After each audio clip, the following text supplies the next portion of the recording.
Mengaku terlilit hutang, seorang wanita di Empat Lawang nekat menjadi otak pelaku perampokan terhadap seorang kenalannya warga Lampung. Dalam beraksi, pelaku dibantu 4 rekan prianya.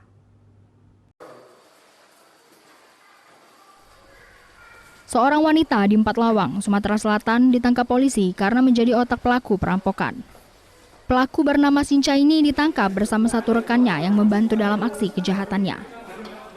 Berdasarkan pengakuan pelaku, berawal dari korban Andri, warga Tanggamus, Lampung berkunjung ke Kabupaten Empat Lawang untuk bertemu dengan pelaku.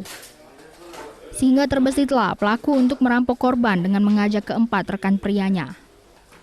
Usai bertemu korban, pelaku mengajak korban makan dan ke hotel yang berada di Kecamatan Pendopo. Namun di tengah jalan, roda mobil korban mengalami kerusakan. Di lokasi itulah 4 rekan pelaku lainnya muncul dan merampok korban.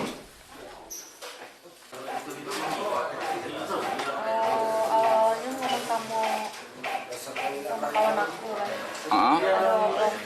Terus tuh berlanjut lagi tuh menyusun rencana. Terjadi lagi.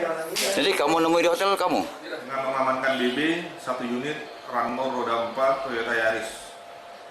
Selanjutnya kami masih melakukan pendalaman dan pengembangan terhadap keberadaan pelaku lainnya. Untuk identitas pelaku, nama-namanya sudah kami ketemu. Demikian. Guna mempertanggungjawabkan perbuatannya, tersangka dikenakan pasal 365 KUHP dengan ancaman hukuman 9 tahun penjara. Dari Empat Lawang, Amri Wijaya, iNews melaporkan.